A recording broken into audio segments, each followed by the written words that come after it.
আসসালামু আলাইকুম রহমতুল্লাহ বারাকাতুহু। সবাই অনেকদিন পর সবার সাথে দেখা হচ্ছে। তোমরা সবাই কেমন আছো একটু আমাকে জানাও। আর ভাইয়ের কথা শোনা যাচ্ছে কিনা আর ভয়েসটা ক্লিয়ার কিনা এটা একটু ভাইয়াকে জানাবা। অনেকদিন পর আমরা লাইভে হাজির হয়েছি। এই কোর্স এবং এর গঠন চ্যাপ্টার নিয়ে আমরা প্রায় অনেকগুলোই লেকচার নিয়েছি এবং লজিক এবং বেসিক সহকারেই পড়ানোর চেষ্টা করছি। তোমরা দেখছো যে আমি কীভাবে এর আগের লেকচারগুলো কীভাবে পড়াইছিলাম। সো লেকচারগুলো পড়ে যদি তুমি বইগুলো পড়ো তাহলে ইনশাল্লাহ দেখবা যে বইয়ের কোনো লাইনই তোমার কাছে কনফিউজ লাগবে না। হ্যাঁ, কনফিউশন সৃষ্টি করবে না লাইনগুলো, কারণ তুমি লজিক বেসিক সহকারে তুমি পড়ছো বা বুঝতেছ, তাই বইয়ের লাইনগুলো তোমার কাছে কনফিউজ লাগবে না। কারণ আমি জানি যে বায়োলজিতে অনেক লাইনই আমরা না বুঝে এমনি মুখস্থ পড়ে যাই, অথবা না বুঝেও বুঝার ভান করি, ব্যাপারটা এরকম। সো আসলে ব্যাপারটা তো এরকম হলে হবে না, না বুঝে বুঝার ভান করা তো যাবে না। তোমাকে বুঝতে হবে জিনিসটা যে লাইনগুলো কি বোঝানোর চেষ্টা করে, লাইনগুলোর মাহাত্ম্যটা কী সেগুলো তোমাকে বুঝতে হবে। তো এর আগের লেকচারগুলো তোমরা করলে দেখছো যে আমি লাইনগুলোর মাহাত্ম্য বেসিক লজিক এগুলো তোমাদেরকে বোঝানোর চেষ্টা করি। তো আজকেও সেরকম একটা ক্লাস হবে এবং মোটামুটি তোমরা জানো যে আমি মাইটোকন্ড্রিয়া পর্যন্ত পড়াইছি এবং মাইটোকন্ড্রিয়ার কাজটা বাকি আছে। তো বেসিক্যালি কাজগুলা আমরা কি করি, রিডিং পরে চলে যাই, বুঝলে বুঝছি না বুঝলে তো নাই। ওই যে আমরা বলতেছি আমরা না বুঝেও বুঝার ভান করি, যেমন কাজগুলা বেশিরভাগ আমরা না বুঝেই মুখস্থ করে পড়ে যাই, ঠিক সেমভাবে মাইটোসিসেরও কাজ আছে। তো এখানেও অনেক লাইন আছে, এগুলো তোমরা বুঝবাই না। যেমন মাইটোকন্ড্রিয়ার কাজ আছে, মাইটোকন্ড্রিয়ার কাছ থেকেই পড়াবো আমরা, মাইটোকন্ড্রিয়ার কাছ থেকেই পড়াবো মাইটোকন্ড্রিয়ার কাজ, এটাই তো লাস্ট। মাইটোকন্ড্রিয়ার লাস্ট টপিক হচ্ছে মাইটোকন্ড্রিয়ার কাজ। তো এগুলো আমরা কি করি যে মুখস্থ করে চলে যাই বা না বুঝে বুঝার ভান করে চলে যাই, বাট এখানে বুঝার আছে। যেমন তোমরা একটু যদি বই খুলো, ফার্স্ট অফ অল দেখবা মাইটোকন্ড্রিয়ার একটা কাজ লিখছে অক্সিডেটিভ ফসফোরাইলেশন করা। তোমরা একটু আমাকে কমেন্টে জানাও যে আমার কথা শুনতে পাচ্ছ কি না এবং লাইফটা ক্লিয়ার কি না, এগুলো একটু আমাকে তাড়াতাড়ি কমেন্টে জানাও। আমি ক্লাসটা শুরু করে দিচ্ছি, কারণ সময় নষ্ট না করাই উচিত বলে মনে করতেছি, তাই আমি তাড়াতাড়ি ক্লাসটা শুরু করে দিচ্ছি। তোমরা একটু জাস্ট আমাকে কমেন্টে জানাও, আর তোমাদের বন্ধুবান্ধবদের একটু তাড়াতাড়ি কমেন্ট বক্সে মেনশন করে দাও, যাতে তারা বুঝতে পারে যে লাইভ স্টার্ট করছি।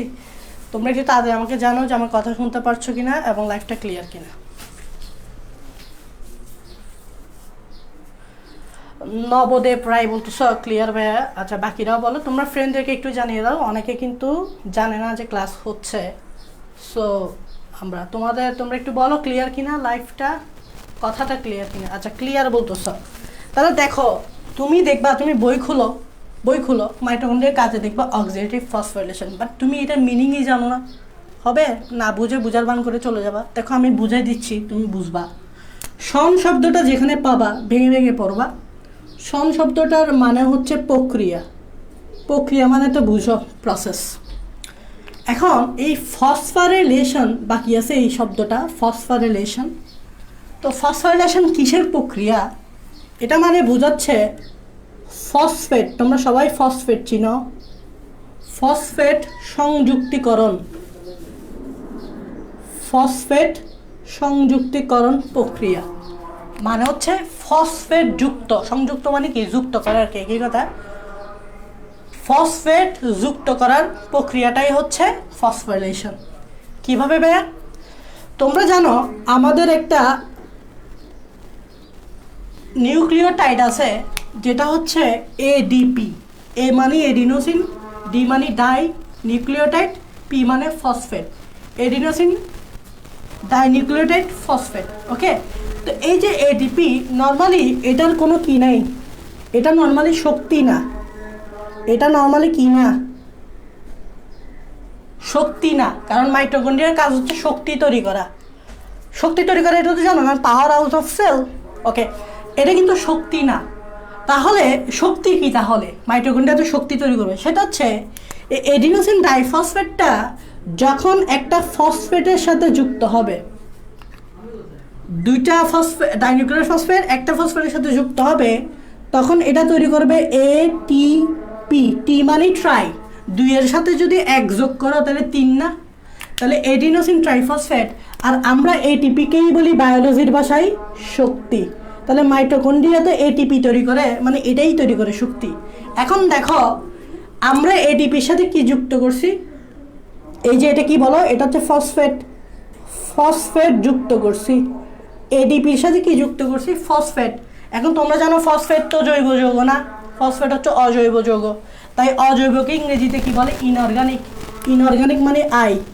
অনেকে আই এর মিনিং জানে না, অনেক সময় দেখে ফসফেটের সাথে আই লাগা থাকে, এই আই এর মিনিং বুঝে না। আসলে আই মানে বুঝাতে থাকে ইনঅর্গানিক, ইন আই এর ইনের আই। তো এই দেখো ফসফেট যুক্ত করছি না, এটাই তো ফসফোরাইলেশন। ফসফেট যুক্ত করার প্রক্রিয়াটাই হচ্ছে ফসফোরাইলেশন। আর তোমরা জানো এই প্রসেসটা তো মাইটোকন্ড্রিয়াতে হবেই, কারণ মাইটোকন্ড্রিয়া হচ্ছে পাওয়ার হাউস অফ সেল, মানে হচ্ছে মাইটোকন্ড্রিয়া এটিপি তৈরির শক্তি ঘর। তাহলে এই জিনিসটা তো মাইটোকন্ড্রিয়াতে হবেই, তাই বলা হয় মাইটোকন্ড্রিয়া ফসফোরাইলেশন করে। তবে এখানে আরেকটা মিনিং আছে অক্সিডেটিভ। আমি যদি একটু বলি এই অক্সিডেটিভ শব্দটা মানেটা কি, আমি বলবো এই অক্সিডেটিভ শব্দটা মানে হচ্ছে ওই যে তোমরা পড়ছো অক্সিডেশন, এখানে আমি অক্সিডেশন শব্দটা আনতে পারি। অক্সিডেশন, অক্সিডেশনকে বাংলায় কি বলে, জারণ। জারণকে কেমিস্ট্রি ভাষায় কি বলে, ইলেকট্রন ত্যাগ, বা এটাকে আমরা বলবো ইলেকট্রন কি করা, ইলেকট্রন ট্রান্সফার করা, বা ইলেকট্রন কি করা, ট্রান্সফার করা। তোমরা জানো যে মাইটোকন্ড্রিয়াতে ইটিসি আছে, এটা আমি গত ক্লাসেই পড়াইছি, মানে গত ক্লাস অনেক আগেই পড়াইছি। সেই ক্লাসে আমরা মাইটোকন্ড্রিয়া যখন পড়াইছিলাম, আমি দেখছিলাম ভিডিওটার একটু সমস্যা করতেছিল, তবে মানে একটু আটকে যাচ্ছিল ওই ভিডিওটা, আমি দেখছিলাম। তো তবুও আমার মনে হয়েছে এটা করার মতো, মানে তুমি একটু করে ফেলবা কষ্ট করে হলেও, কারণ ওটা তো আর ব্যাকআপ দিতে পারতেছি না। ভিডিওটা একটু মানে বেজে যাচ্ছিল, আমি দেখছিলাম গত ক্লাসটা।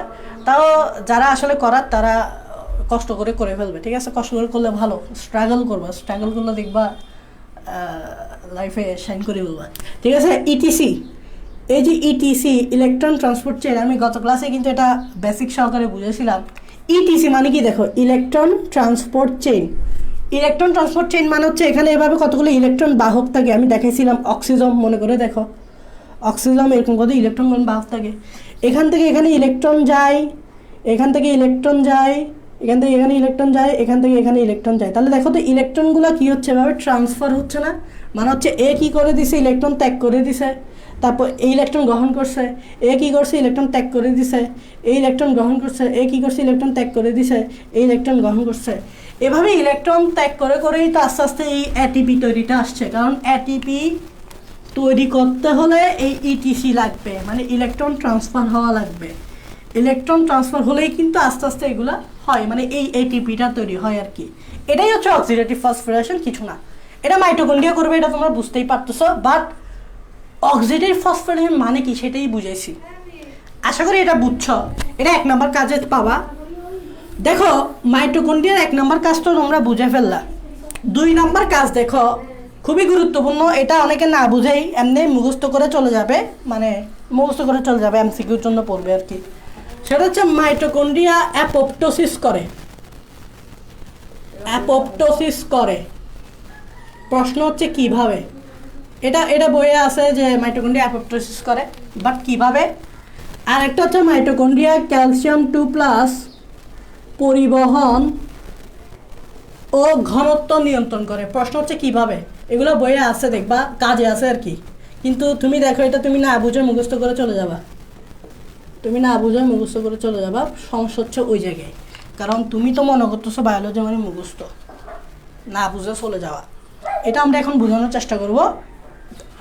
এটা দোনোটা একসাথেই বোঝানো যাবে। তার আগে দেখো তোমাদেরকে যদি আমি বলি 2টা শব্দ বলবো, একটি হচ্ছে নেক্রোসিস, আর একটি হচ্ছে অ্যাপোপ্টোসিস।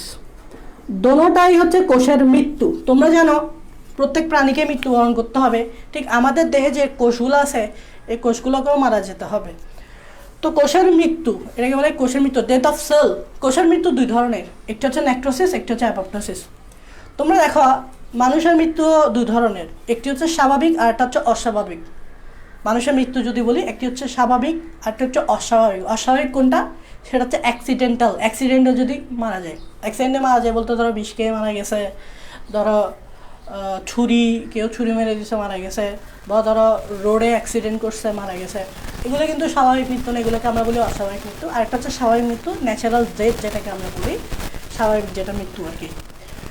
সো কোষের মৃত্যু সেরকম, একটা হচ্ছে অস্বাভাবিক আর একটা হচ্ছে স্বাভাবিক। অস্বাভাবিক যেটা সেটা হচ্ছে এটা নেক্রোসিস, আর স্বাভাবিক যেটা সেটা হচ্ছে অ্যাপোপ্টোসিস।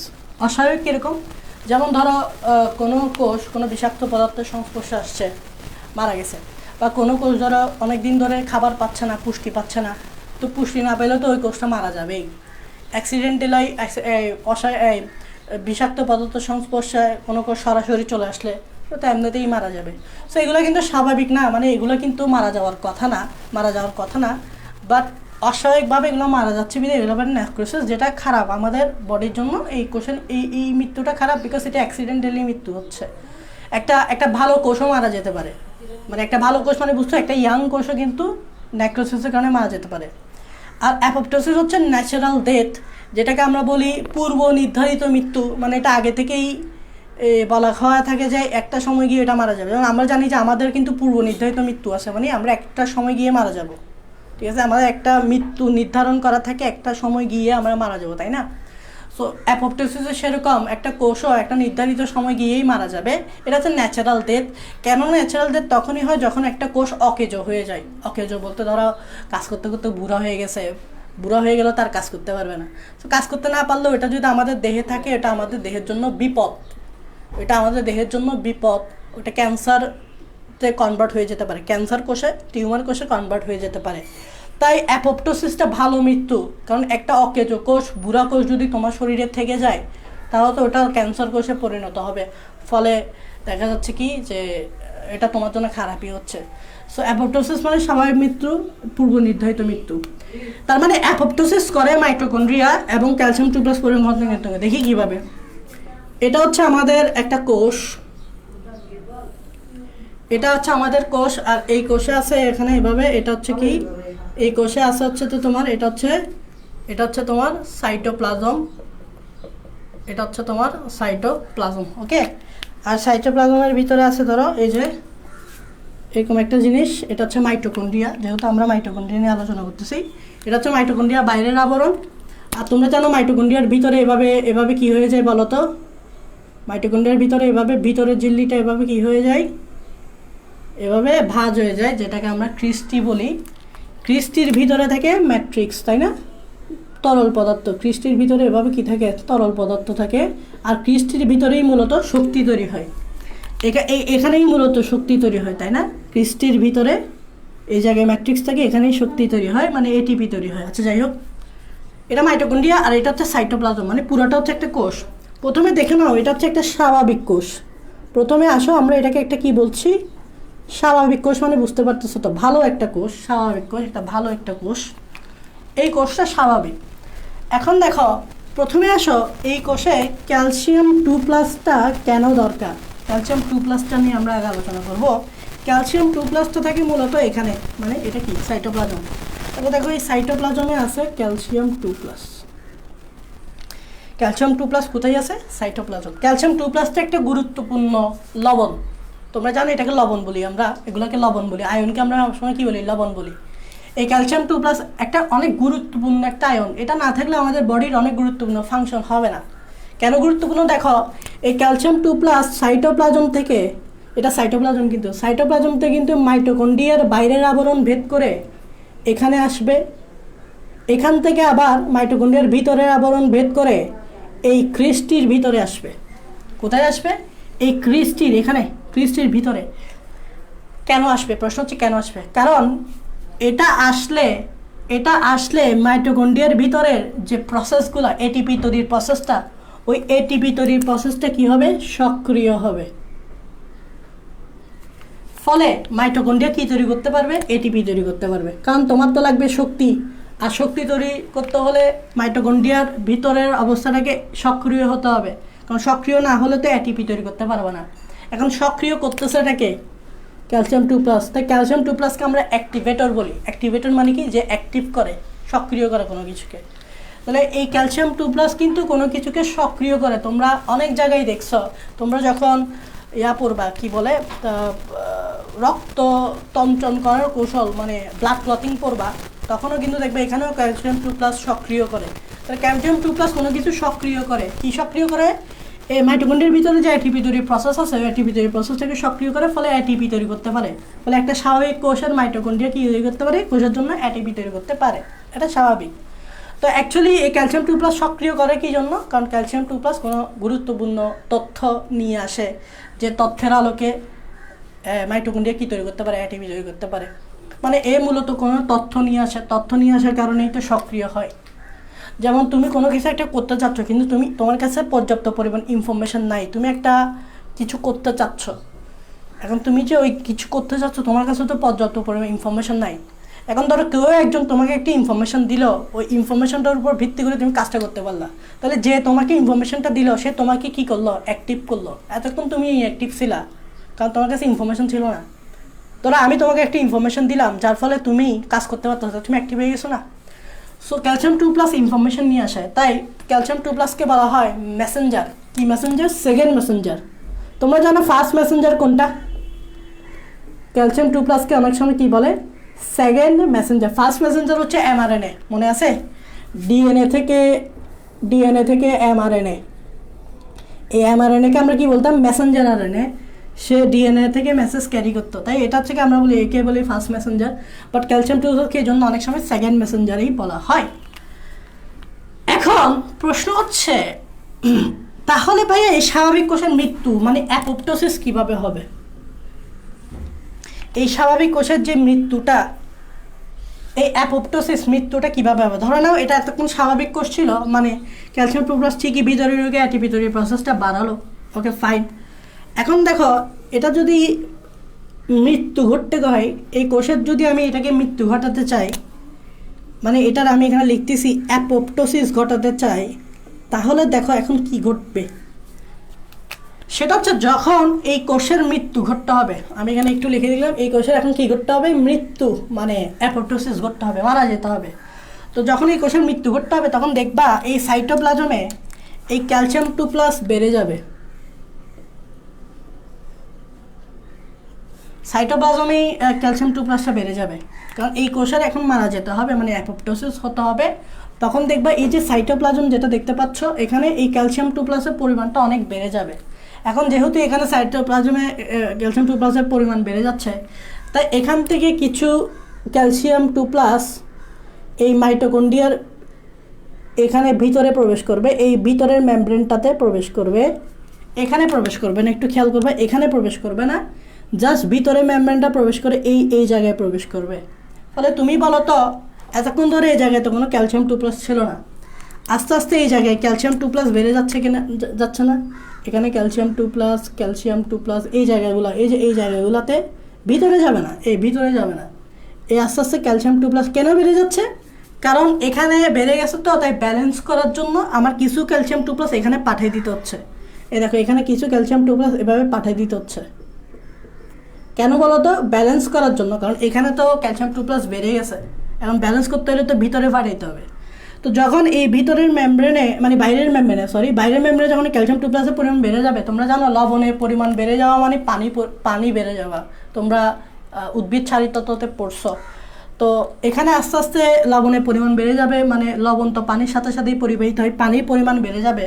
ফলে এই যে বাইরের মেমব্রেনটা একটু ফুলে যাবে, মানে বুঝো তো, এই দেখো এটা এরকম না, এখন এটা এভাবে দেখো সুন্দর করে এভাবে ফুলে যাবে, দেখছো? আগে কি ছিল দেখো, আগে এতটুকু ছিল, এখন লবণ পানি ঢুকাই দিচ্ছ, পানি ঢুকে আমরা ফুলে ফেলি না। তো ফলে এই বাইরের মেমব্রেনটা ফুলে যাবে বাট ফেটে যাবে না। তো ফুলে যাওয়ার কারণে কি হবে? এখানেই একটা প্রোটিন আছে, এই প্রোটিনটার নাম হচ্ছে প্রোটিন না, এটাকে এনজাইম বলাই উচিত হবে, কারণ নাম এতে বুঝা যাবে। দেখো এটার নাম হচ্ছে ক্যাসপাস প্রোটিন, ক্যাসপাস।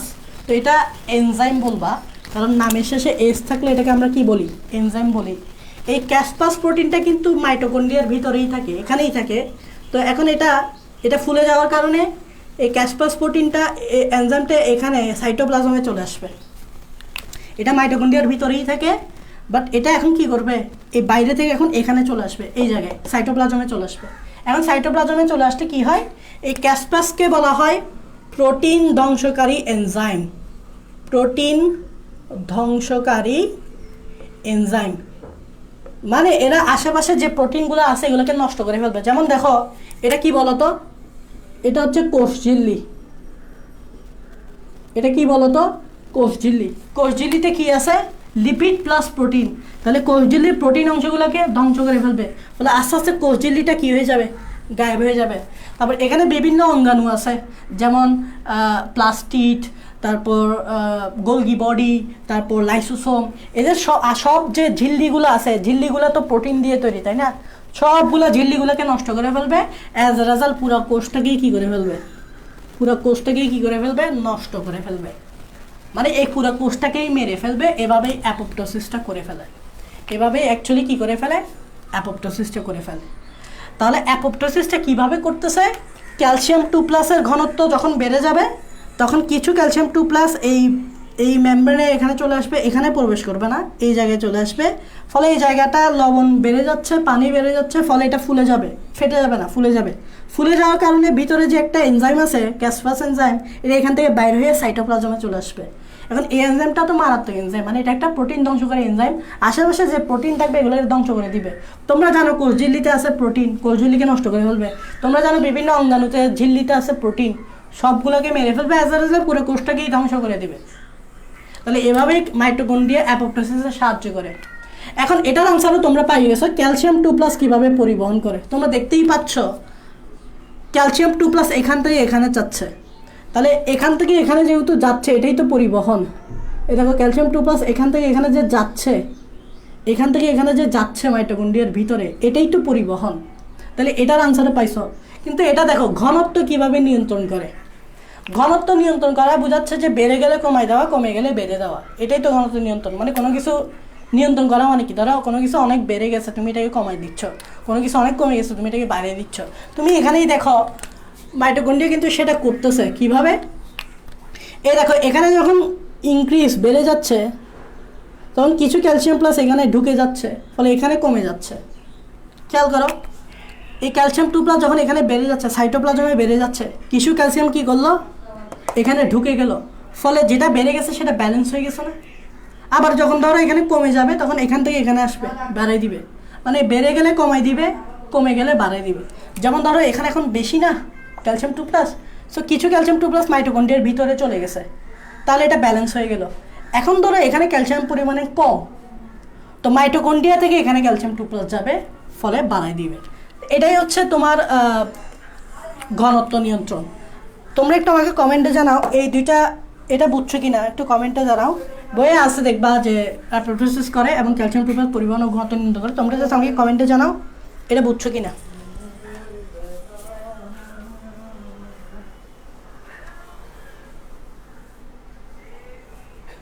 মোহাম্মদ হাসিবু বলতেছে ক্লিয়ার, মোহাম্মদ খোকন বলতেছে জি, ওকে।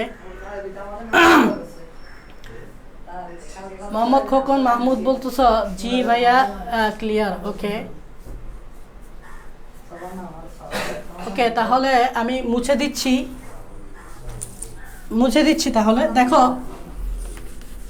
এটা গেল মাইটোকন্ড্রিয়ার কাজ, আরেকটা আমরা ব্যাখ্যা করলাম। তারপর দেখো 3 নম্বর কাজটা দেখো। 3 নম্বর কাজ হচ্ছে আরবিসি। আরবিসি মানে কি, লোহিত রক্তকণিকা ও হরমোন উৎপাদনে ভূমিকা, এটা কিন্তু বুঝার আছে।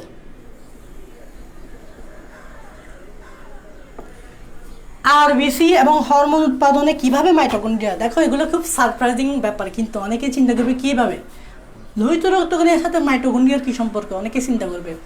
অনেকে চিন্তা করবে হরমোনের সাথে মাইটোকন্ড্রিয়ার কী সম্পর্ক আছে। যেমন তোমাদেরকে আমি বলি আরবিসি মানে রেড ব্লাড সেল, লোহিত রক্তকণিকা কোথায় তৈরি হয়, কোথা থেকে তৈরি হয়। আমি যদি বলি আমাদের হাড্ডি আছে না, হাড্ডির যে অস্থিমজ্জাগুলো আছে যেগুলোকে আমরা মগজ বলি, মানে নলার ভিতরে যে গরুর নলার ভিতরে যে মগজগুলো খাও না, মগজ বলি আর কি। যেহেতু এগুলো মগজ না, এগুলো হচ্ছে মজ্জা, আমরা মগজ বলি আর কি। এগুলোকে বলা মজ্জা, অস্থিমজ্জা, যেহেতু অস্থির ভিতরে আছে অস্থিমজ্জা। তোমরা খাও না, নলার ভিতরে থাকে যে, এই যে এটা একটা হাড্ডি, এই যে এটা একটা হাড্ডি, এই হাড্ডির ভিতরে কি আছে? মজ্জা আছে। হাড্ডির ভিতরে কি আছে? এই যে মজ্জা। মজ্জা মানে অস্থি মজ্জা, যেগুলো তোমরা খাও। তো এই অস্থি মজ্জা, এই অস্থি মজ্জার ভিতরে কোষ থাকে, যে কোষকে আমরা বলি স্টেম সেল। এই অস্থি মজ্জার ভিতরে কোষ থাকে যেগুলোকে আমরা বলি স্টেম সেল। তোমরা শুনবা অনেক সময় যে স্টেম সেল বলে, স্টেম কোষ, বাংলায় বলে স্টেম কোষ। হোয়াট ইজ স্টেম কোষ? স্টেম কোষ মানে হচ্ছে এমন একটা কোষ যে কোষ থেকে অনেকগুলো কোষ তৈরি হয়। মানে এটা অনেকটা উৎপাদক টাইপসের বলতে পারো, যে যেখান থেকে অনেক কিছু তৈরি করা যায়। যেমন আমরা কিন্তু ভাত দিয়ে, চাল দিয়ে অনেক কিছু তৈরি করতে পারি। আমরা চাইলে চাল দিয়ে ভাত তৈরি করতে পারি, আমরা চাইলে চাল দিয়ে কড়াই ভুনতে পারি, আমরা চাইলে চাল দিয়ে ময়দা বানাতে পারি, অনেক কিছু করা যায় চাল দিয়ে। তো ঠিক সেরকম আর কি। তো স্টেম সেলটা সেরকম একটা কোষ যেখান থেকে অনেকগুলো সেল তৈরি হয়। বিশেষ করে এখানকার স্টেম সেল থেকে কী তৈরি করা হয়? এখানকার স্টেম সেল থেকে রক্তকোষ তৈরি করা হয় বা রক্তকণিকা তৈরি করা হয়। স্টেম সেল থেকে এই যে লোহিত অস্থিমজ্জা, হাড্ডির যে অস্থিমজ্জা থেকে, অস্থিমজ্জার যে স্টেম সেল আছে সেখান থেকে বিশেষ করে কি তৈরি হয়? বিশেষ করে রক্তকণিকা তৈরি হয়। ঠিক সেমভাবে একটা রক্তকণিকা হচ্ছে আরবিসি। দ্যাট মিনস এই স্টেম সেল থেকে কী তৈরি হবে? আরবিসি। তাহলে দেখো এই স্টেম সেল থেকে কী তৈরি হবে? আরবিসি। দেখো আরবিসি তৈরি হয় না প্রথমে যেটা তৈরি হয়, দেখো এই স্টেম সেল থেকে যেটা তৈরি হয় সেটার নাম হচ্ছে এরিথ্রোব্লাস্ট। একটু মনোযোগ দিবা। এই স্টেম সেল থেকে যে জিনিসটা প্রথমে তৈরি হয় এটা হচ্ছে erythroblast. What is erythroblast? Blast শব্দটা যেখানে পাবা মনে রাখবা এটা কি বোঝায়। ব্লাস্ট শব্দটা মানে হচ্ছে অপরিণত কোষ। অপরিণত কোষ মানে কি ভাইয়া? ইমম্যাচিউর সেল, বাচ্চা কোষ, বাচ্চা, ইমম্যাচিউর, বাচ্চা যেটাকে বলে অপরিণত।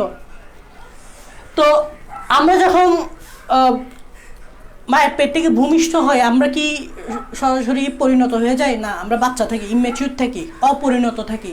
ঠিক সেমভাবে এখান থেকে যে কোষটা তৈরি হবে এটা অপরিণত হবে। তো এটার নাম হবে এরিথ্রোব্লাস্ট। তো এরিথ্রোব্লাস্টটা দেখতে ধরো এরকম গোলাকার। এটা আরবিসির একটা ফর্ম, তবে এটা আরবিসির বাচ্চা ফর্ম আর কি। আরবিসি বলতে গেলে আরবিসি বাচ্চা ফর্ম। এই আরবিসিটা নর্মালি গোলাকার, এভাবে একটু গোলাকার টাইপসের হচ্ছে। যাই হোক, আর মোট কথা হচ্ছে এই এরিথ্রোব্লাস্ট যেটা, এখানে কিন্তু নিউক্লিয়াস থাকে। এটা হচ্ছে কি নিউক্লিয়াস। তোমরা জানো আরবিসির নিউক্লিয়াস নাই। আসলে আরবিসির নিউক্লিয়াস নাই বলাটা ভুল, বলতে হবে পরিণত আরবিসির নিউক্লিয়াস নাই। যদি সেটা অপরিণত আরবিসি হয় তাহলে অপরিণত আরবিসির নিউক্লিয়াস আছে। এজ এ রেজাল্ট নিউক্লিয়াস থাকাতে অধিকাংশ জায়গায় দখল করে ফেলে নিউক্লিয়াস, ফলে এখানে কোনো হিমোগ্লোবিন থাকে না। হিমোগ্লোবিন না থাকার কারণে এই অক্সিজেন আর কার্বন ডাইঅক্সাইড পরিবহন করতে পারে না, কারণ নিউক্লিয়াস জায়গা দখল করে ফেলছে। নিউক্লিয়াস যদি জায়গা দখল করে ফেলে তাহলে হিমোগ্লোবিন এখানে আমি দিবটা কই? হিমোগ্লোবিন যদি না দিতে পারি তাহলে অক্সিজেন কার্বন ডাইঅক্সাইডকে পরিবহন করবে এটাকে। তাই এরিথ্রোব্লাস্টকে অপরিণত বলা হয়, কারণ এ কোনো কাজেরই না। একটা বাচ্চা কোনো কাজ করতে পারবে না, একটা বাচ্চা কোনো কাজ করতে পারবে না। সো আমরা বাচ্চাকে বলবো ও তো কোনো কাজেরই না। ঠিক সেমভাবে এই আরবিসিটা কোনো কাজেরই না। কেন? নিউক্লিয়াস আছে, ফলে জায়গা দখল করে ফেলছে। হিমোগ্লোবিন থাকবে এটা কই? এই জন্য এরিথ্রোব্লাস্ট থেকে যখন পরবর্তীতে বাচ্চা থেকে যখন এটা অ্যাডাল্ট হবে, অ্যাডাল্ট হলে এটার নাম হয়ে যাবে এরিথ্রোসাইট। তাহলে সাইট শব্দটা মানেই হচ্ছে পরিণত কোষ। এই সাইট যখন বলবা এটাকেই বলি আমরা পরিণত কোষ। তো দেখবা আমরা নর্মালি আরবিসিকেই এরিথ্রোসাইট বলি। এই আরবিসিকেই আমরা এরিথ্রোসাইট বলি, মানে সাইট মানে পরিণত কোষ। এখন পরিণত কোষটা একটু এরকম হয়, পরিণত কোষটা একটু এরকম টাইপসের হয়, ফলে এখানে নিউক্লিয়াস থাকে না। নিউক্লিয়াস না থাকাতে পর্যাপ্ত পরিমাণে স্পেস থাকে, যার ফলে এখানে কী থাকে? হিমোগ্লোবিন থাকে। সব জায়গা জুড়ে কী থাকে? হিমোগ্লোবিন থাকে। দেখো পরিণত আরবিসির নিউক্লিয়াস নাই, নিউক্লিয়াস না থাকার কারণে জায়গা আছে, জায়গা থাকার কারণে হিমোগ্লোবিন আছে। হিমোগ্লোবিন থাকলে কী হয়? এই হিমোগ্লোবিন কী করতে পারে? অক্সিজেন কার্বন ডাইঅক্সাইড পরিবহন করতে পারে। আশা করি এতটুকু তোমরা বুঝতে পারছো। এখন প্রশ্ন হচ্ছে ভাইয়া এই আরবিসি উৎপাদনে ভাইয়া মাইটোকন্ড্রিয়ার ভূমিকাটা কোথায়, মানে কিভাবে মাইটোকন্ড্রিয়া এই আরবিসি উৎপাদনে, আমাদের প্রশ্ন তো এটাই যে মাইটোকন্ড্রিয়া কিভাবে আরবিসি উৎপাদনে ভূমিকা রাখতেছে, এটা উৎপাদনে ভূমিকা রাখতেছে। মজার বিষয় হচ্ছে মাইটোকন্ড্রিয়া কিভাবে ভূমিকা রাখো, দেখো একটা কেমিক্যাল আছে, যে কেমিক্যালটার নাম হচ্ছে 2Hg। What is 2Hg? আমি এখানে 2 লিখছি। 2Hg মানে হচ্ছে এটা একটা কেমিক্যাল, 2 দিয়ে 2, H দিয়ে হচ্ছে হাইড্রোক্সি, G দিয়ে হচ্ছে গ্লুটারাইট, G দিয়ে হচ্ছে গ্লুটারেট হবে মনে হচ্ছে, যেটা একটা এলো হবে, সমস্যা নাই।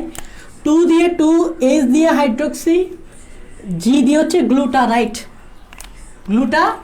যাই হোক, এই 2Hg হচ্ছে এমন একটা কেমিক্যাল যেটা নর্মালি এই আরবিসি উৎপাদনে বাধা দেয়। একটু মনোযোগ দিবা। 2Hg হচ্ছে 2 দিয়ে 2, H দিয়ে হাইড্রোক্সি, G দিয়ে গ্লুটারাইট। ওকে, সো এই 2Hg কেমিক্যালটার মূলত কাজ হচ্ছে এটা এই আরবিসি উৎপাদনে বাধা দেয়। এখন তুমি বলো এই কেমিক্যালটা যদি থাকে তাহলে আরবিসি উৎপাদন কমে যাবে, কারণ এ আরবিসি উৎপাদনে বাধা দেয়। তাই এই কেমিক্যালটা অ্যাক্টিভ থাকলে সমস্যা, কারণ এই কেমিক্যালটা অ্যাক্টিভ থাকলে আরবিসি উৎপাদন কমে যাবে। তার মানে আমার কাজ হচ্ছে কি এই জিনিসটাকে ইনঅ্যাক্টিভ করে দেওয়া। আমি যদি এই জিনিসটাকে ইনঅ্যাক্টিভ করে দিতে পারি তাহলে আরবিসি উৎপাদনটা আমি বাড়াইতে পারবো, কারণ আরবিসি উৎপাদন কমে গেলে তো তুমি রক্তশূন্যতায় ভুগবা, তাই কি না?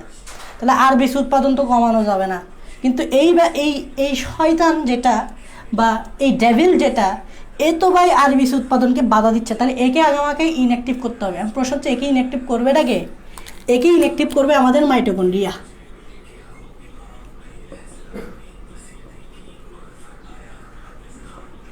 এই মাইটোকন্ড্রিয়া একে কি করে দেয়? ইনঅ্যাক্টিভ করে দেয়। তো তুমি বলো মাইটোকন্ড্রিয়া যখন একে ইনঅ্যাক্টিভ করে দিবে তাহলে সে আর কি দিতে পারবে না, বাধা দিতে পারবে না, আরবিসি উৎপাদনে বাধা দিতে পারবে না, ফলে বেশি বেশি আরবিসি তৈরি হবে। এভাবেই অ্যাকচুয়ালি মাইটোকন্ড্রিয়া আরবিসি উৎপাদনে ভূমিকা পালন করে। এখন তুমি এটা তোমার কাছে সারপ্রাইজ লাগতো যে কীভাবে মাইটোকন্ড্রিয়া আরবিসি উৎপাদনের ভূমিকা আছে। পরোক্ষভাবে ভূমিকা আছে, সরাসরি ভূমিকা নাই, পরোক্ষভাবে মাইটোকন্ড্রিয়া আরবিসি উৎপাদনের ভূমিকা রাখতেছে। সেটা হচ্ছে 2Hg কেমিক্যালটাকে ইনঅ্যাক্টিভ করে। যদি 2Hgটা যদি অ্যাক্টিভ থাকতো তাহলে এটা উৎপাদনে বাধা দিত, বাধা দেওয়ার কারণে এটা উৎপাদন কমে যেত। তাই মাইটোকন্ড্রিয়া কী করবে? একে ইনঅ্যাক্টিভ করে দিবে, ফলে এ আর বাধা দিতে পারবে না। দেখো ক্রস চিহ্ন, বাধা দিতে পারবে না, ফলে আরবিসি উৎপাদন বেড়ে যাবে। আশা করি বুঝতে পারছো যে আরবিসি উৎপাদনে কীভাবে মাইটোকন্ড্রিয়া ভূমিকা রাখে। এবার আসো হরমোন উৎপাদনে কীভাবে ভূমিকা রাখে, এটা একদম সোজা, তোমাদেরকে বোঝাচ্ছি। দেখো হরমোন উৎপাদনে কীভাবে ভূমিকা রাখে,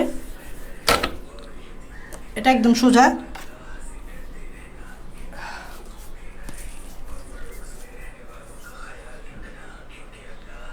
টু কোথায় থাকে বলতেছো, একজনে বলতেছো 2Hg কোথায় থাকে? 2Hg সেলের ভিতরেই থাকে। 2Hg সেলের ভিতরেই থাকে। সেল, আমরা তো যেহেতু লোহিত রক্ত কণিকা তৈরি করবো, ঠিক আছে, এটা আমাদের যে সেল আছে সেলের ভিতরেই থাকবে, ঠিক আছে। আচ্ছা, এখন প্রশ্ন হচ্ছে হরমোন উৎপাদনে কীভাবে? তোমরা জানো হরমোন উৎপাদন করে কে? অন্তঃকোষা গ্রন্থি। অন্তঃকোষা গ্রন্থি কি? এন্ডোক্রাইন গ্ল্যান্ড, মানে অনেকগুলো কোষের সমষ্টি। যেমন আমি যদি এখানে অনেকগুলো কোষ আঁকি, এভাবে যদি অনেকগুলো কোষ আঁকি, 4টা কোষ আঁকলাম, এই 4টা কোষ হচ্ছে অন্তঃকোষা গ্রন্থি কোষ। তো এগুলোকে আমি কি বলতেছি? অন্তঃকোষা গ্রন্থি। তোমরা সবাই জানো অন্তঃকোষা গ্রন্থি কি করে? অন্তঃকোষা গ্রন্থি হরমোন উৎপাদন করে, হরমোন। বহিঃকোষা গ্রন্থি উৎপাদন করে এনজাইম, অন্তঃকোষা গ্রন্থি উৎপাদন করে হরমোন। তাহলে এটা একটা অন্তঃকোষা গ্রন্থির কোষ, এটা একটা কোষ, এটা একটা কোষ, এটা একটা কোষ, অনেকগুলো কোষ মিলেই তো গ্রন্থিতে থাকবে, তাই না? তো এরা প্রত্যেকেই কিন্তু হরমোন নিঃসরণ করবে। এও হরমোন নিঃসরণ করবে, এও করবে, এও করবে, এও করবে। তো অ্যাকচুয়ালি এই কোষের ভিতরে কি আছে? মাইটোকন্ড্রিয়া আছে। ধরে নাও এটা হচ্ছে মাইটোকন্ড্রিয়া, এটা মাইটোকন্ড্রিয়া, এই কোষেও মাইটোকন্ড্রিয়া আছে, এই কোষেও মাইটোকন্ড্রিয়া আছে, এই কোষেও মাইটোকন্ড্রিয়া, প্রত্যেকটা কোষেই তো মাইটোকন্ড্রিয়া থাকতে হবে, তাই না? তো এই কোষে মাইটোকন্ড্রিয়া থাকলে হরমোন নিঃসরণে কীভাবে ভূমিকা রাখে? তোমরা জানো কোনো কিছু নিঃসরণ করতে হলে কিন্তু তোমাকে একটা শক্তি ইউজ করতে হবে। তুমি যদি কোনো কিছু বের করতে চাও, কোনো কিছু যদি বের করতে চাও, কোনো কিছু যদি পাঠাতে চাও কাউকে, শক্তি প্রয়োগ করতে হবে। তাহলে এই হরমোনটা যদি কোষ থেকে বের হতে চায় তাহলে একটা শক্তি দিতে হবে। এখন শক্তি কে দিবে? শক্তি দিবে মাইটোকন্ড্রিয়া। তাহলে মাইটোকন্ড্রিয়া কী দিচ্ছে? শক্তি দিচ্ছে, এটিপি। মাইটোকন্ড্রিয়া শক্তি দিচ্ছে, মাইটোকন্ড্রিয়া শক্তি দিচ্ছে, মাইটোকন্ড্রিয়া শক্তি দিচ্ছে। এই মাইটোকন্ড্রিয়া শক্তি দেওয়ার কারণে শক্তি দিয়ে আমরা কি করে দিব? হরমোনকে বাইর করে দিব। তাই হরমোন নিঃসরণে অ্যাকচুয়ালি মাইটোকন্ড্রিয়ার ভূমিকা আছে। তাহলে আশা করি বুঝতে পারছো হরমোন নিঃসরণে মাইটোকন্ড্রিয়ার ভূমিকা। তাহলে এই কাজটাও তোমরা আশা করি বুঝে ফেলতে পারছো। যদি কোনো প্রশ্ন থাকে তাড়াতাড়ি আমাদেরকে একটু কমেন্টে জানিয়ে দাও। আর তেমন কাজ বুঝার নাই, কারণ বাকি কাজগুলো তোমরা দেখবা এটাই। যেমন আরেকটা কাজ আছে, দেখবা যে শুক্রাণু আর ডিম্বাণু উৎপাদনে মাইটোকন্ড্রিয়ার ভূমিকা। শুক্রাণু আর ডিম্বাণু উৎপাদনে এটা একদম সোজা। কেন জানো? কারণ তোমরা যদি শুক্রাণুর স্ট্রাকচারটা দেখো, শুক্রাণুর এরকম একটা মাথা থাকে, এরকম একটা মাথা থাকে, এরকম একটা কলার থাকে, তারপর এরকম একটা লেজ থাকে। তো শুক্রাণুর এই যে কলারটা দেখতে পাচ্ছ, এই কলারটাই মূলত মাইটোকন্ড্রিয়া। তো শুক্রাণুর কলার এই জায়গায় মাইটোকন্ড্রিয়া থাকে। তো মাইটোকন্ড্রিয়া না থাকলে শুক্রাণু হবে না। শুক্রাণু কি তোমরা জানো যে অনেক সাঁতার কাটতে হয়, প্রচুর সাঁতার কাটতে হয়, প্রচুর সুইম করতে হয়, প্রচুর শক্তির দরকার, তার প্রচুর শক্তির দরকার, কারণ তাকে তো অনেক কষ্ট করে ডিম্বাণুর কাছে পৌঁছাইতে হবে। তাই মাইটোকন্ড্রিয়া তো লাগবেই। তো শুক্রাণুর গঠনে কিন্তু মাইটোকন্ড্রিয়া আছে। তো এই জন্যই বলো শুক্রাণু উৎপাদনে মাইটোকন্ড্রিয়ার ভূমিকা আছে। আর শুক্রাণু না থাকলে তো শক্তি পাবে না শুক্রাণু, কারণ শুক্রাণুর কিন্তু অনেক কষ্ট করে যাইতে হবে ডিম্বাণুর কাছে। ঠিক সেমভাবে ডিম্বাণুরও মাইটোকন্ড্রিয়া দরকার, কারণ ডিম্বাণুরও শুক্রাণুর সাথে মিলিত হয়ে নিষেক করার জন্য শক্তি লাগবে। সো এই জন্য ওদেরও মাইটোকন্ড্রিয়া আছে। সো এটাই হচ্ছে। তারপর তোমরা দেখবা যে মাইটোকন্ড্রিয়া বলতেছে ডিএনএ উৎপাদন করে। এটা তো না বুঝার কিছু নেই। তোমরা জানো যে মাইটোকন্ড্রিয়ার নিজস্ব ডিএনএ আছে। তাহলে মাইটোকন্ড্রিয়া চাইলে অনেকগুলো ডিএনএ উৎপাদন করতে পারবে রেপ্লিকেশনের মাধ্যমে। তোমরা দেখো মাইটোকন্ড্রিয়ার ভিতরে ডিএনএ আছে। তো মাইটোকন্ড্রিয়া চাইলে ডিএনএ থেকে ডিএনএ তৈরি করতে পারবে।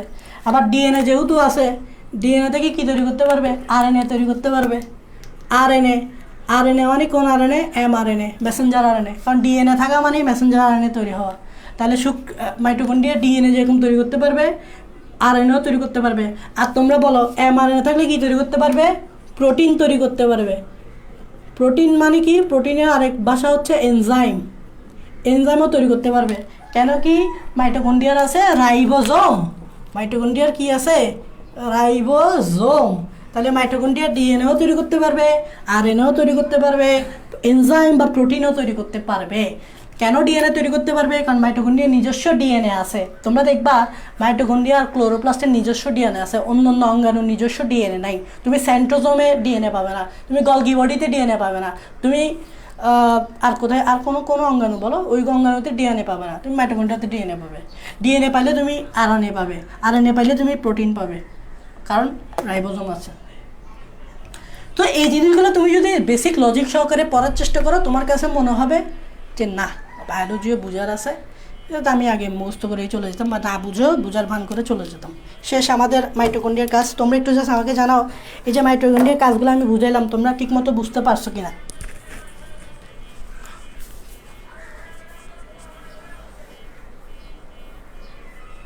তোমরা একটু কমেন্টে জানাও বুঝতে পারছো কিনা।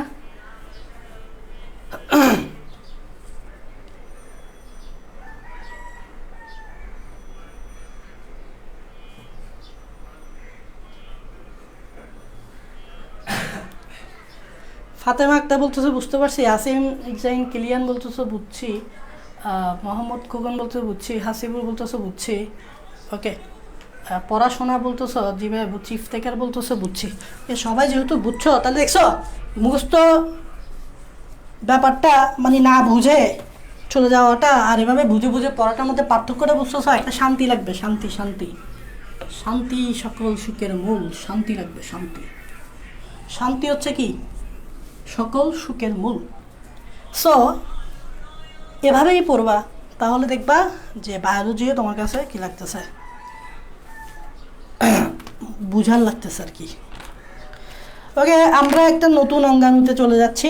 নতুন অঙ্গাণুটা খুবই ইম্পর্টেন্ট, মনে রাখবা পরীক্ষার জন্য কিন্তু কিছু কিছু অঙ্গাণু পরীক্ষার জন্য বেশি ইম্পর্টেন্ট। তার মধ্যে মাইটোকন্ড্রিয়া যেটা পড়েছি এটা খুবই ইম্পর্টেন্ট। তো আমরা ইম্পর্টেন্ট কোনটা ইম্পর্টেন্ট না এগুলো আমরা পরেই যাব, আগে আমাদের উদ্দেশ্য হচ্ছে শিখা। আমরা শিখি, তারপর ইম্পর্টেন্ট কোনটা না সেটা তো আমরা নিজেরাই বুঝতে পারবো। আমি বারবার বলি সাজেশন আসলে আমাদের চেয়ে তোমাদের বোঝা উচিত যে কোনটা পরীক্ষা আসবে কোনটা আসবে না।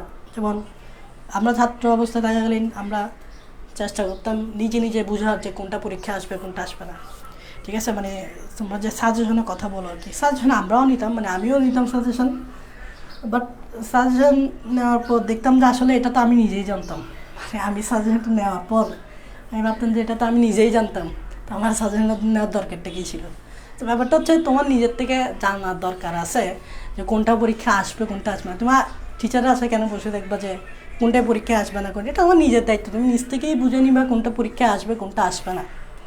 তো আমার কাজ হচ্ছে আমি পড়ানো, আমার সব পড়াতেই হবে, কারণ বুঝতে হবে, তোমাদের তো জানতে হবে। ব্যাপারটা এমন আছে শুধু পরীক্ষার জন্য পড়াচ্ছি, কারণ পরীক্ষার জন্য পড়ালে তো এগুলো কোনোটাই পরীক্ষা আসবে না। মানে এগুলো যা যা বলছি এগুলো তো তোমাকে ডিটেলস লিখতে হবে না পরীক্ষায়, শুধু ওইটাই লিখে দিবে অ্যাপোপ্টোসিস করে, ক্যালসিয়াম 2+ ঘনত্ব নিয়ন্ত্রণ করে, ডিএনএ আরএনএ এমআরএনএ এগুলো তৈরি করে, এটা জাস্ট লিখেই দিতে তাইলে ওগুলো তো পরীক্ষায় বুঝাইতে হবে না। বাট বোঝার তো নিজের, তাই না? বেসিক স্ট্রং হওয়া তো নিজের উপর ডিপেন্ড করে। আচ্ছা যাই হোক, প্লাস্টিডের কথা বলবো আমরা। তোমরা জানো এই প্লাস্টিড উদ্ভিদ কোষে থাকে, প্রাণী কোষে থাকে না। এবং এই প্লাস্টিডকে আমরা বলি, মনে রাখবা প্লাস্টিডটা হচ্ছে আমাদের পরীক্ষায় আসে অনেক সময় সর্ববৃহৎ অঙ্গাণু। মানে আমরা এই পর্যন্ত যত অঙ্গাণু দেখছি বা যত অঙ্গাণু সম্পর্কে জানি তার মধ্যে যে অঙ্গাণুটা সবচেয়ে বড় এটি হচ্ছে প্লাস্টিড। মাইটোকন্ড্রিয়াও বড় না, প্লাস্টিডই বড়। প্লাস্টিড হচ্ছে সবচেয়ে বড় অঙ্গাণু। এখন আসো, এই প্লাস্টিডটাকে আমরা বলি বর্ণাধার অঙ্গাণু। বর্ণাধার অঙ্গাণু, এই প্লাস্টিডকে আমরা কি বলি? বর্ণাধার। বাংলা বুঝো, বর্ণাধার মানে হচ্ছে বর্ণ প্লাস আধার, সন্ধি বিচ্ছেদ করাচ্ছি, বর্ণ প্লাস আধার। বর্ণ প্লাস আধার মানে হচ্ছে যে বর্ণ বহন করে, যে আধার মানে বহন করা, বর্ণ মানে বর্ণ মানে রং বা রঞ্জক, যে রং বা বর্ণ বহন করে তাকেই বলি আমরা প্লাস্টিড। তার মানে প্লাস্টিড নর্মালি কি বহন করে? বর্ণ বহন করে। তাহলে বর্ণাধার অঙ্গাণু কেন বলো তো? কারণ হচ্ছে সে বর্ণ বহন করে। এখন বায়োলজির ভাষায় বর্ণ বলতে আমরা যে বর্ণ দেখি, রামধনুর যে 7টা আলো, ব্যাপারটা এরকম না।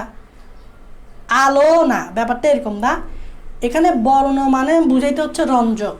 রঞ্জক মানে কি? যে রং তৈরি করে। দেখো, রং আর রং তৈরি করা দুটোটা ডিফারেন্ট জিনিস, একটু মনোযোগ দিবা। রং আর রং তৈরি করা দুটা ডিফারেন্ট জিনিস। তো যে রং তৈরি করে তাকে বলা হয় রঞ্জক। রঞ্জক থেকে কি তৈরি হয়? রং তৈরি হয়। তো নর্মালি রং বা বর্ণ তৈরি হয় রঞ্জক থেকে। তাই নর্মালি প্লাস্টিডে যে জিনিসটা থাকবে সেটা হচ্ছে রঞ্জক পদার্থ। তাহলে রঞ্জক পদার্থটা কি আমি এখানে একটু ব্যাখ্যা করছি। রঞ্জক পদার্থ, রঞ্জক পদার্থকে ইংরেজিতে বলে পিগমেন্ট। সো পিগমেন্ট শব্দটা যেখানে পাবা মনে রাখবে এটা হচ্ছে রঞ্জক পদার্থ। তো প্লাস্টিডে বিভিন্ন পিগমেন্ট থাকে, মানে রঞ্জক পদার্থ থাকে বিদায় এটাকে বলা হয় বর্ণাধার অঙ্গাণু। রঞ্জক পদার্থ থাকলে এটা রং তৈরি হবে, একটা কালার তৈরি হবে। তো আশা করি তোমরা রংযোগ পদার্থ বুঝতে পারছো, যার কারণে এটা বর্ণাধার অঙ্গাণু। ওকে, এখন প্লাস্টিক তো অনেক ধরনেরই হয়। মানে প্লাস্টিকের যদি আকৃতিটা দেখো, তোমাদের বইয়ে একটা পিকচার আছে দেখবা, লেন্সের মতো একটা পিকচার আছে। লেন্সের মতো তোমরা লেন্স আঁকছো, ফিজিক্সে লেন্স আঁকছো, তো ফিজিক্সে যে লেন্সটা আঁকছো এটার মতোই দেখতে দেখবা।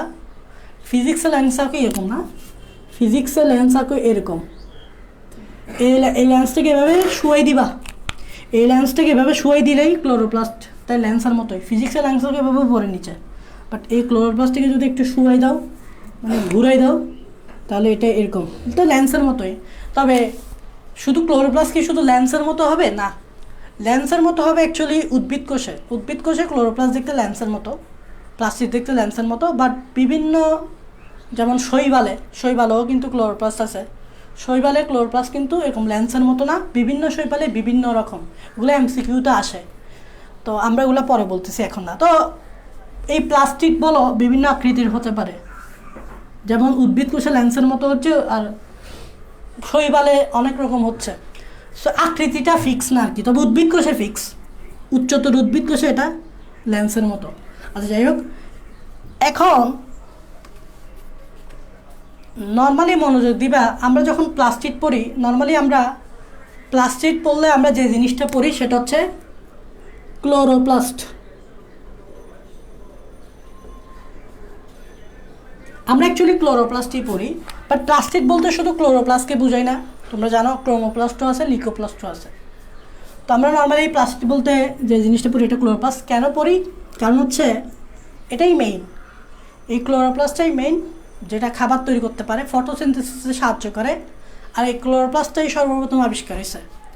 তো প্লাস্টিক নর্মালি আগে আমরা প্লাস্টিক বলতে শুধু ক্লোরোপ্লাস্টকেই বুঝতাম, বাট পরবর্তীতে প্লাস্টিকের আরও কিছু শাখা বাইর হইল, যেমন লিউকোপ্লাস্ট বাইর হইল, ক্রোমোপ্লাস্ট বাইর হইল, তবে সর্বপ্রথম এটা আবিষ্কার হয়েছে, ক্লোরোপ্লাস্ট আবিষ্কার হয়েছে। এখন আমরা ক্লোরোপ্লাস্ট তো আঁকবো সামনে দেখবা, বাট এটার মিনিংটা বোঝার চেষ্টা করি। প্লাস্ট মানে কি?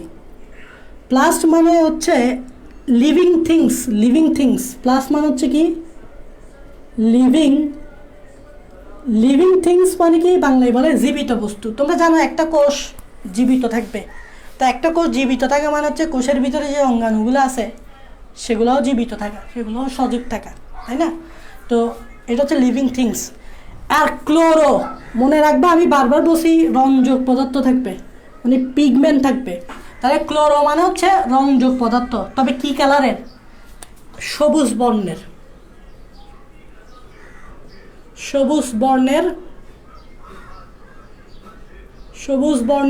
রঞ্জক।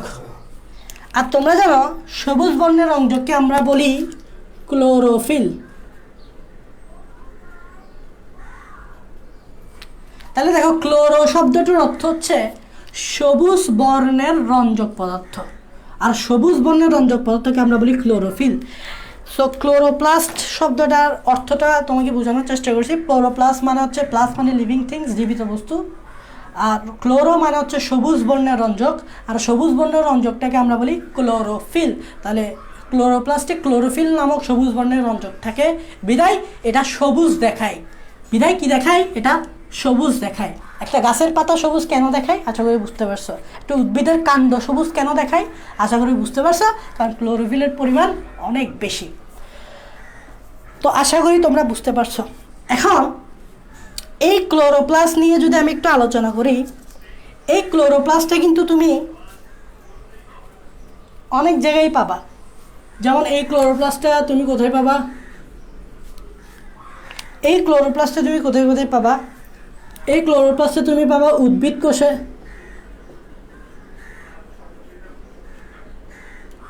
কোথায় পাবা? উদ্ভিদ কোষে,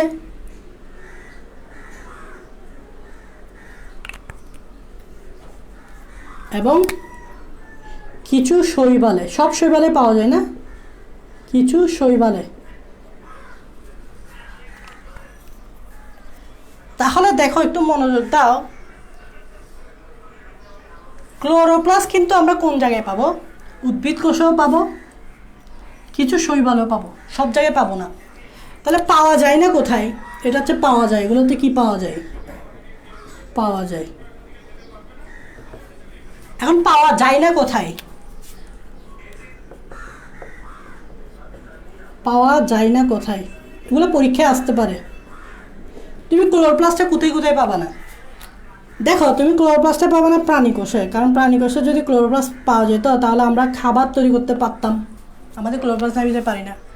তারপর ছত্রাকেও কিন্তু প্রাণীর আন্ডারে পড়ে, তাই ছত্রাকেও কিন্তু তুমি ক্লোরোপ্লাস্ট পাবে না।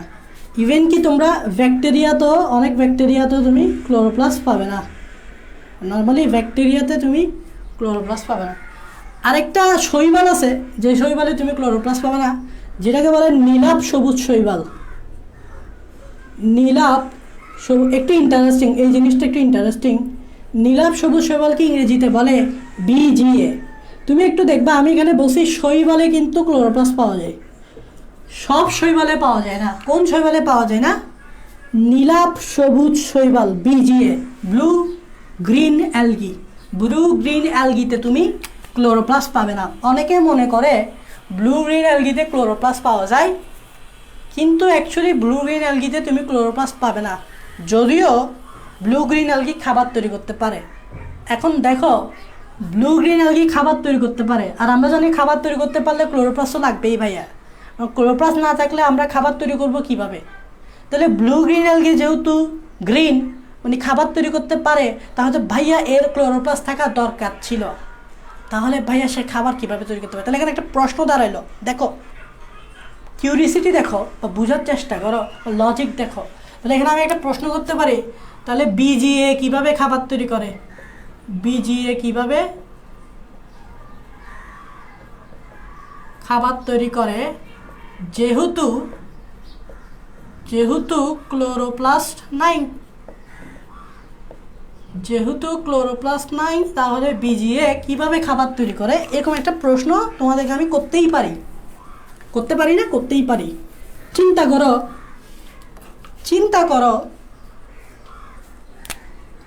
করো তাহলে কিভাবে খাবার তৈরি করতে পারবে?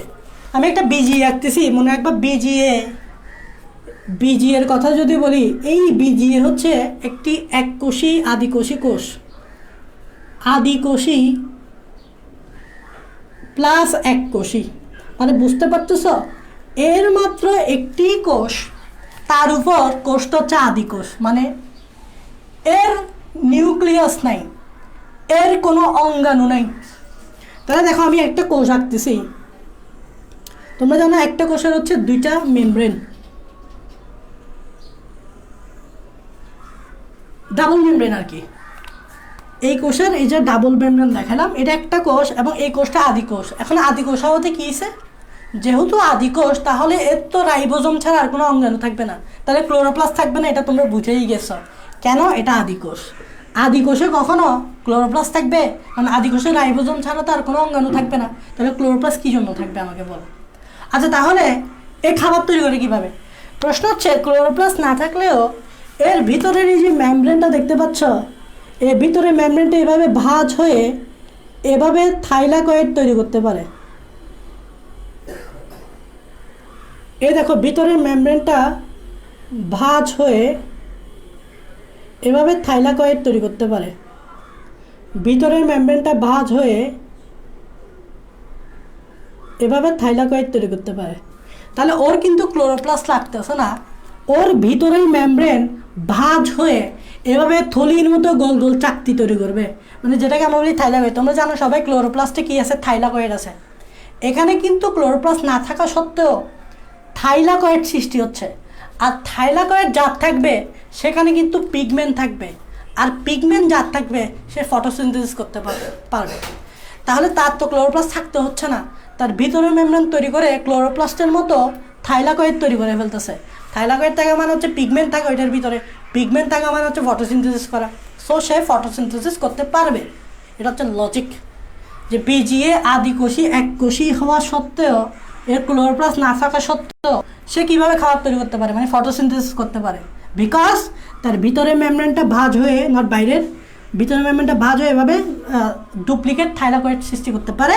এখানে পিগমেন্ট থাকে, ফলে খাবার তৈরি করতে পারে, ফটোসিনথেসিস করতে পারে।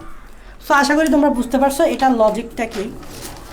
এখন আসো, আমরা যখন প্লাস্টিকের ব্যাপারে পড়ি,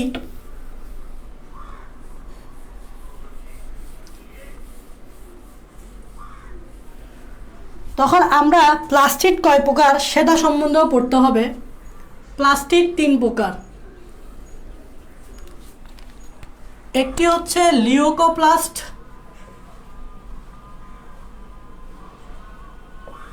খুবই ইম্পর্টেন্ট। একটি হচ্ছে ক্রোমোপ্লাস্ট, একটি হচ্ছে ক্লোরোপ্লাস্ট। একটু মনোযোগ দাও। প্লাস শব্দটা আমি বুঝাইছি না? প্লাস মানে হচ্ছে living things, living things, living things. Chloro মানে একটু আগে বুঝাইছি না? ক্লোরো মানে হচ্ছে কি? সবুজ বর্ণের রঞ্জক, হচ্ছে যে ক্লোরোফিল। ক্রোমো মানে কি? ক্রোমো, ক্রোমো মানে হচ্ছে রঙিন। ক্রোমো মানে হচ্ছে কি? রঙিন। মানে হচ্ছে এখানে বিভিন্ন কালারের রঞ্জক থাকবে।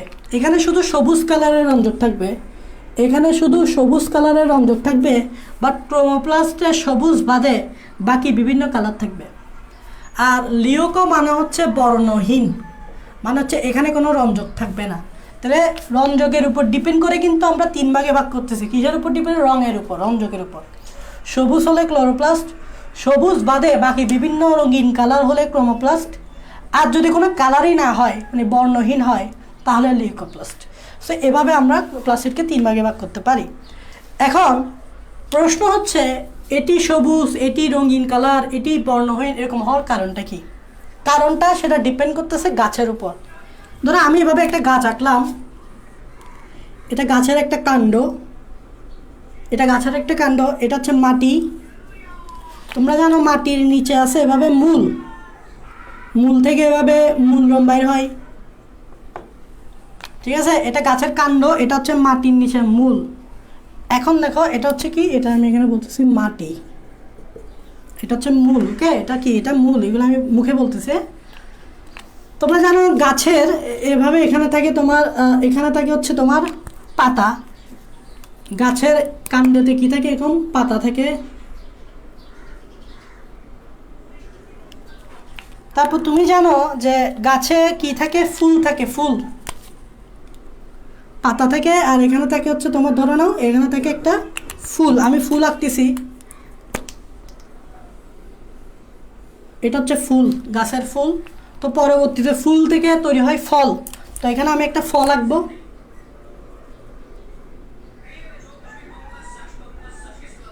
ধরো নাও এখানে যে ফলটা, সেটা একটা টমেটো। চিন্তা করো, টমেটো এরকম লাল হয় না, গোল লাল, এটা একটা টমেটো। চিন্তা করো। তো এটা একটা ফল, এটা একটা টমেটো, এটা একটা সবুজ কালারের পাতা, যদিও আমি সবুজ কালার ইউজ করি নি। এটা একটি ফুল, আর এটা হচ্ছে মূল। আমি একটু ইন্ডিকেট করে দিচ্ছি তাও। এটা হচ্ছে মূল, এটা হচ্ছে মূল, মূল বা ভূনিম্নস্থ কাণ্ড হতে পারে। এটি হচ্ছে পাতা, এটি হচ্ছে ফুল, আর এটি হচ্ছে ফল। এখন তুমি দেখো একটা গাছেই তো থাকবে এই 3টা কালার, এই 3টা প্লাস্টিক। এখন প্রশ্ন হচ্ছে কোন কোন জায়গায় কোনটা থাকবে, এটাই আমরা এখানে ইন্ডিকেট করে দেখাবো। তুমি দেখবা ক্লোরোপ্লাস্ট সেই জায়গায় থাকবে যে কালার, যে জায়গাটা সবুজ। দ্যাট মিনস এখানে পাতাতেই থাকবে ক্লোরোপ্লাস্ট। তার মানে যে জায়গায় সবুজ কালারের রঞ্জক পদার্থ থাকবে, আর উদ্ভিদের যে জায়গাগুলো সবুজ, সেই জায়গায় কিন্তু ক্লোরোপ্লাস্ট থাকবে। তাহলে পাতা সবুজ হয়, তাই পাতাতে ক্লোরোপ্লাস্ট থাকবে। এটা তোমরা বুঝতেই পারতেছ। এখন ক্রোমোপ্লাস্ট সেই জায়গায় থাকবে যে জায়গাটা সবুজ বাদে রঙিন পদার্থ থাকবে, যেমন কমলা, হলুদ, লাল। যেমন তোমরা জানো একটা ফুল কিন্তু বিভিন্ন কালারের হয় সবুজ বাদে। তাহলে এই ফুলে কিন্তু কি থাকতে পারে? ক্রোমোপ্লাস্ট থাকবে, কারণ ফুল কিন্তু রঙিন হয়। আবার ফলও কিন্তু রঙিন হয়, যেমন টমেটো লাল, টমেটো লাল, তারপর ক্যাপসিকাম আছে, এবং অনেকগুলো ফলও রঙিন হয়। তাহলে ফলও কি থাকতে পারে? এটা যেহেতু লাল আর কি, টমেটো, এটা টমেটো চিন্তা করো, এটা আমি এখানে টমেটো লিখে দিছি। টমেটো হচ্ছে লাল, তাহলে এখানে থাকবে ক্রোমোপ্লাস্ট। ওকে, তাহলে আমরা ক্লোরোপ্লাস্ট কোথায় থাকবে? যে জায়গাটা সবুজ, পাতা সবুজ বিদায় ক্লোরোপ্লাস্ট, যে জায়গাটা সবুজ সে জায়গায় ক্লোরোপ্লাস্ট। আর যে জায়গাটা সবুজ বাদে অন্য কালার, যেমন হলুদ, লাল, যেমন ফুল হলুদ লাল হয়, তো এই ফুলের ক্রোমোপ্লাস্ট। টমেটো ফলও কিন্তু রঙিন হয়, যেমন টমেটো রঙিন হয়, তাই ক্রোমোপ্লাস্ট। এখন তাহলে লিউকোপ্লাস্ট কোথায় থাকে, মানে বর্ণহীন কোথায় থাকে? দেখো বর্ণহীন কোথায় থাকবে সেটা বুঝে একদম সোজা। মনে রাখবা মাটির উপরে থাকে আলো, সূর্য থাকে উপরে, তাই মাটির উপরে যারা আছি আমরা, তারা সবাই আলো পাবো। কিন্তু যারা মাটির নিচে আছে সেখানে তো সূর্যের আলো পৌঁছাচ্ছে না, ফলে সেখানে যারা থাকবে তারা কিন্তু আলো পাবে না, ফলে তারা বর্ণহীন হবে। তাহলে এই যে লিউকোপ্লাস্ট, এই যে লিউকোপ্লাস্ট যে বর্ণহীন, এটা কারণ হচ্ছে এরা মাটির নিচে উদ্ভিদের যে পার্টটা থাকে সেখানে থাকে, ফলে সূর্যের আলো পৌঁছায় না।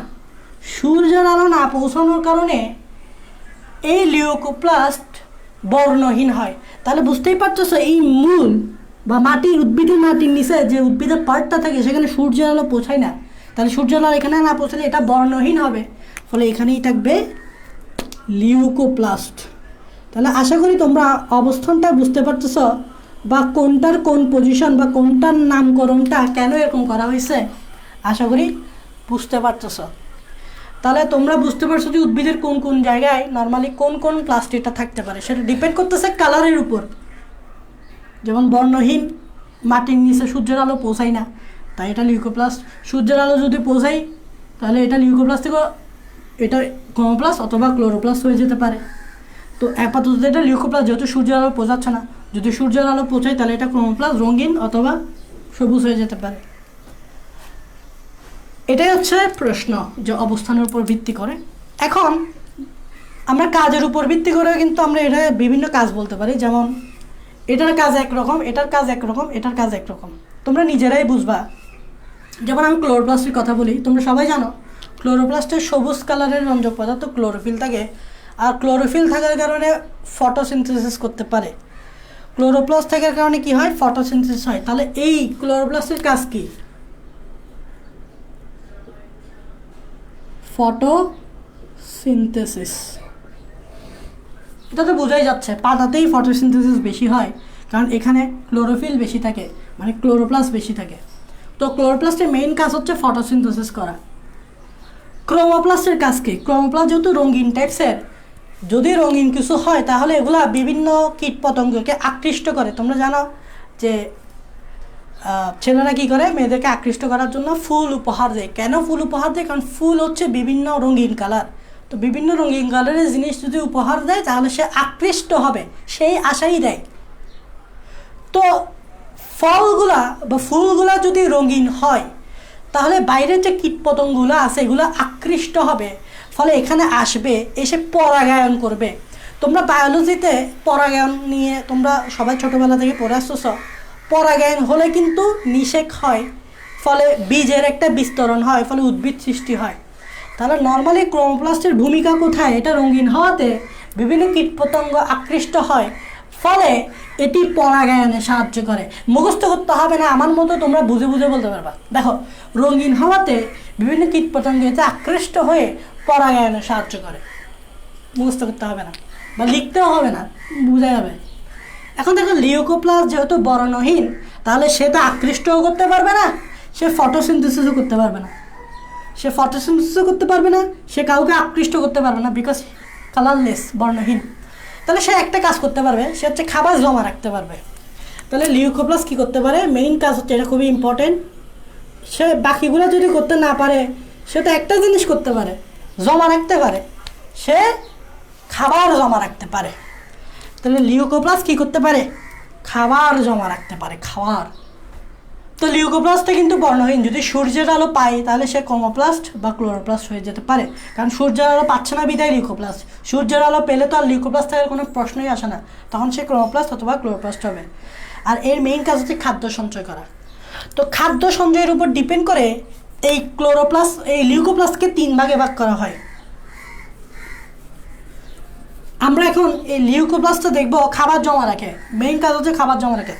এখন খাবার তো বিভিন্ন ধরনের আছে, তোমরা পড়ছো আমাদের খাবারের 6টা মেইন উপাদান আছে। তো খাবার বিভিন্ন ধরনের, সো বিভিন্ন ধরনের খাবারের উপর ডিপেন্ড করে এই লিউকোপ্লাস্টকে 3 ভাগে ভাগ করা হয়েছে। লিউকোপ্লাস্টকে, নট এগুলাকে 3 ভাগে ভাগ করা হয়। একটা হচ্ছে, দেখো, একটি হচ্ছে অ্যালিউরোপ্লাস্ট, অ্যালিউরোপ্লাস্ট। একটি হচ্ছে ইলায়োপ্লাস্ট,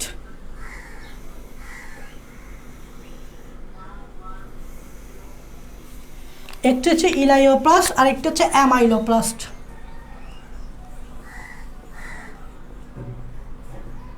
একটু মনোযোগ দিবা। এলিউরো শব্দটার অর্থ হচ্ছে প্রোটিন। তার মানে যে লিউকোপ্লাস্ট প্রোটিন জাতীয় খাবার জমা রাখে তাকে বলা হয় এলিওপ্লাস্ট, একদম সোজা। ইলায়ো শব্দটার অর্থ হচ্ছে, ইলায়ো শব্দটার অর্থ হচ্ছে অলিভ অয়েল। তোমরা সবাই অলিভ অয়েল চিনো না? Olive oil, olive oil, olive অয়েলকে আমরা বলতে পারি তেল, তেল বা চর্বি। তাহলে এটাকে আমরা বলতে পারি তেল বা চর্বি। তাহলে বা এটাকে আমরা বলি লিপিড, বা এটাকে আমরা কি বলি? লিপিড। তাহলে যে লিউকোপ্লাস্ট লিপিড জাতীয়, তেল জাতীয় বা চর্বি জাতীয় খাবার জমা রাখতে পারে তাকে বলতে পারে ইলায়োপ্লাস্ট। অ্যামাইলো শব্দটা আসছে অ্যামাইলোপেকটিন, অ্যামাইলোস থেকে। তোমরা জানো অ্যামাইলোস, অ্যামাইলোপেকটিন এগুলো হচ্ছে শর্করা বা সুগার। তাহলে যে লিউকোপ্লাস্ট শর্করা জাতীয় খাবার জমা রাখতে পারে তাকে বলা হয় এমাইলোপ্লাস্ট। এমাইলো মানে আসছে অ্যামাইলোস, অ্যামাইলোস থেকে, অ্যামাইলোস মানে শর্করা। তো আশা করি বুঝতে পারছো যে লিউকোপ্লাস্ট খাদ্য সঞ্চয় কী ধরনের খাবার জমা রাখতেছে, কী ধরনের খাবার জমা রাখতেছে তার উপর ডিপেন্ড করে 3 ভাগে।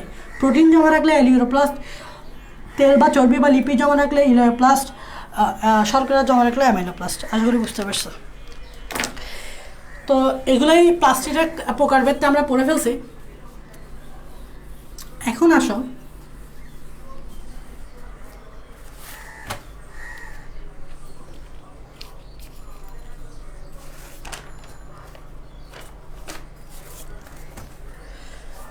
একটা কথা বলি, সেটা হচ্ছে তোমাদের বই আছে, এটা আমি জাস্ট একটু বলে দিচ্ছি।